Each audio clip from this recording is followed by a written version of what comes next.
What's up, YouTube? It's your boy JB, and I'm here today with the review for The Oval. This is season 1, episode number 5, and I think the episode is titled Allies.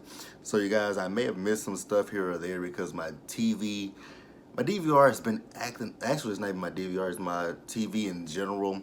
Like it'll stop showing something for a minute and say, "Oh, no signal," and then it'll take a few minutes for it to come back. But oh, there you go, you got your signal back. So, you guys, without further ado, let's go ahead and just get into this episode review because it was actually a good episode. Only thing that I have a problem with is the acting. More specifically, Barry. His acting is horrible. But let's talk about the episode real quick, y'all.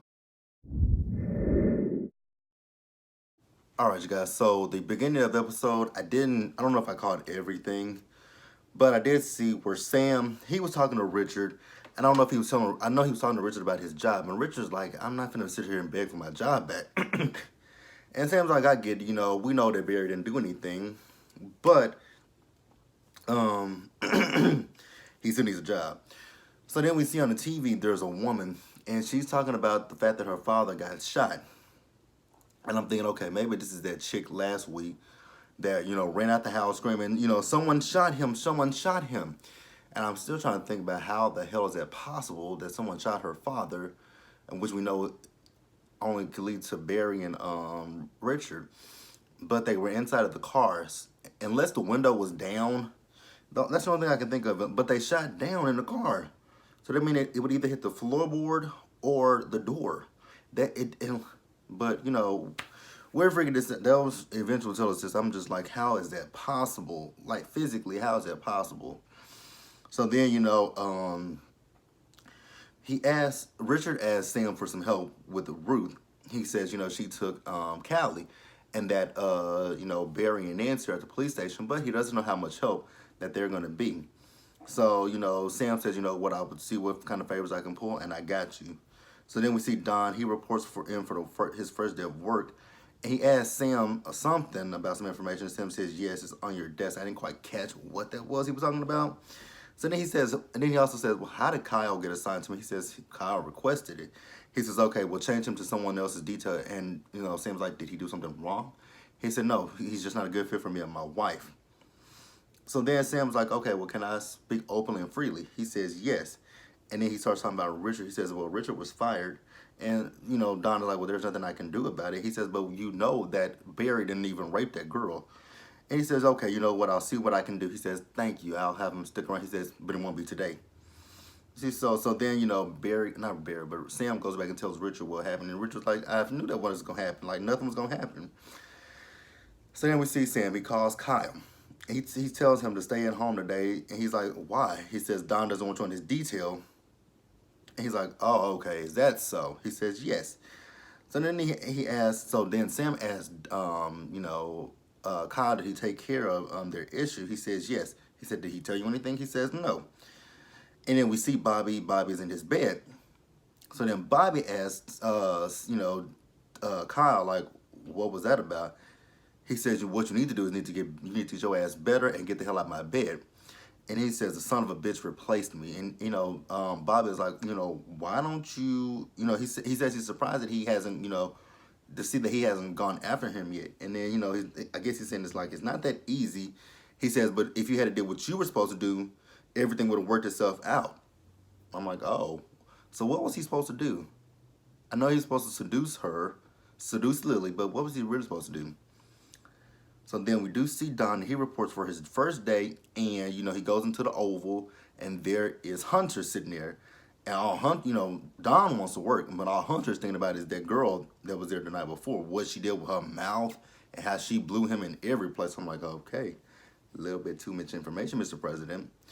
And then he tells Don, I want her to come back tonight, make that happen.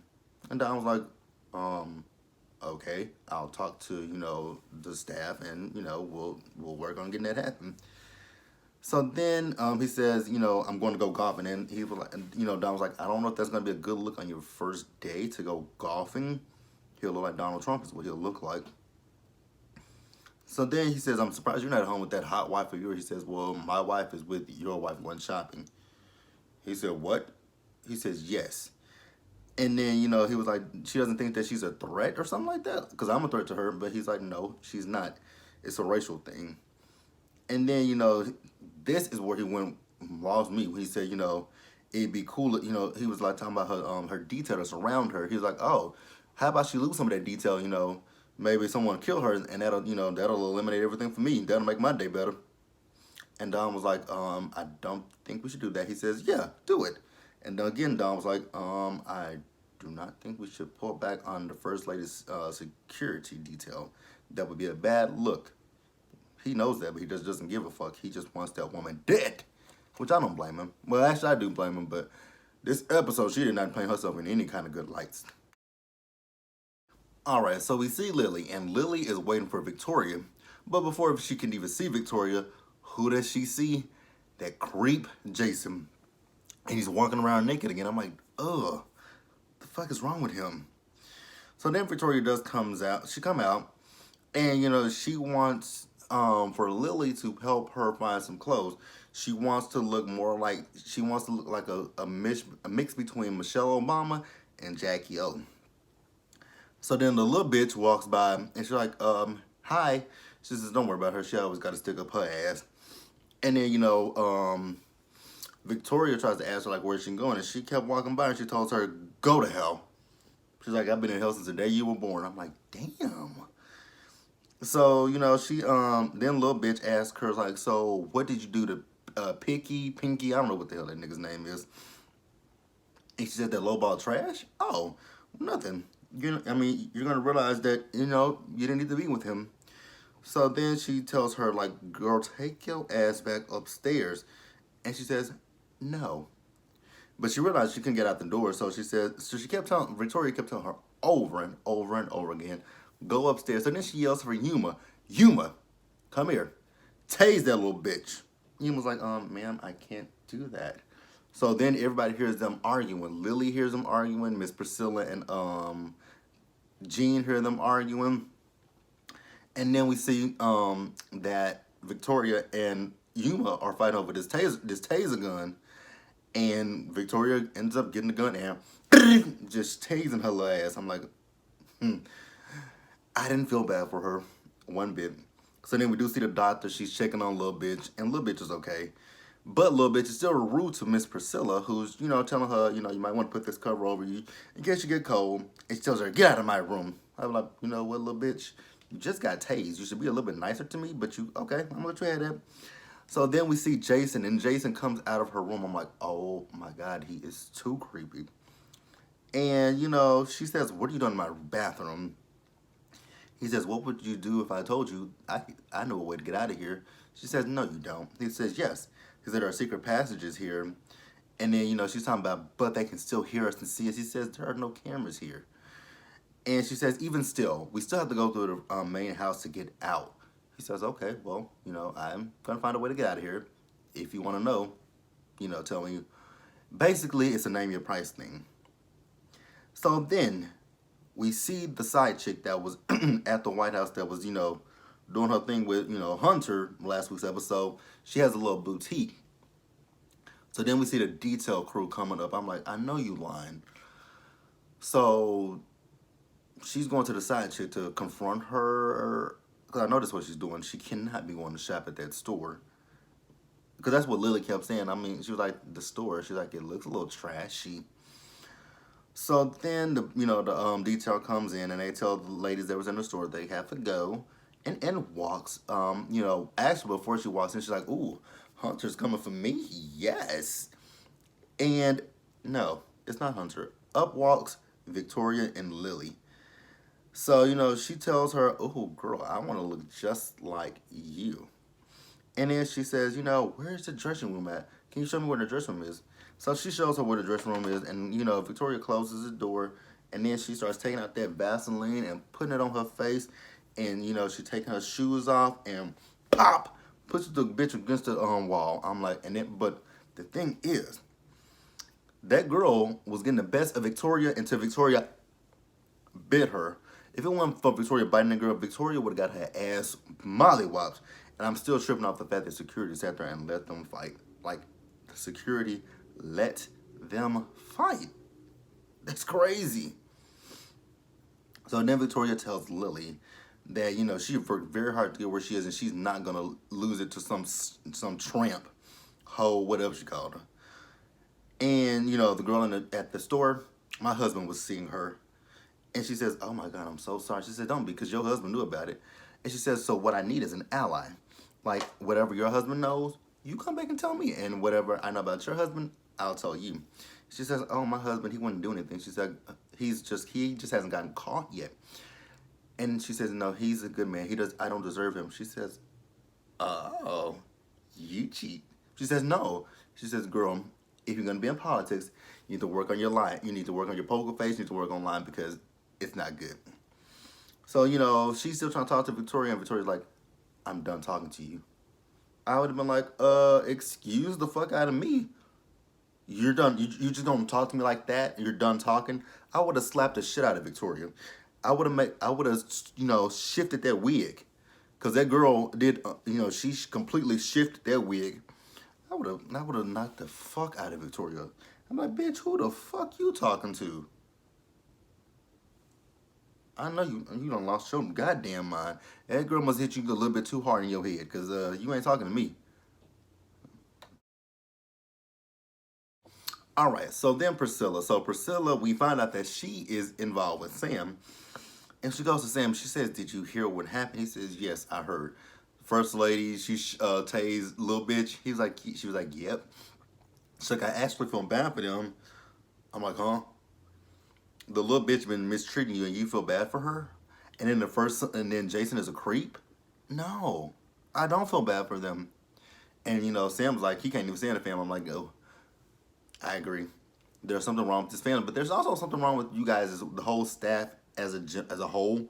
There's something wrong with Victoria. There's something wrong with Hunter. There's something wrong with Lil Bitch. There's something wrong with Jason. There's something wrong with Kyle. Something wrong with Bobby. Something wrong with Don. The list can go on about what I mean. There's something wrong with everybody in this entire cast, basically.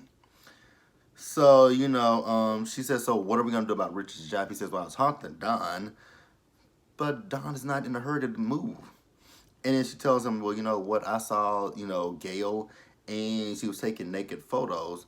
And then she's like, "You know what? I want you to watch Jason as well." He says, "Well, when I went up there with Gene, I didn't see anything." No shit, Sherlock. He's not gonna do anything. I'm pretty sure he figured, hey, there's somebody outside of the room.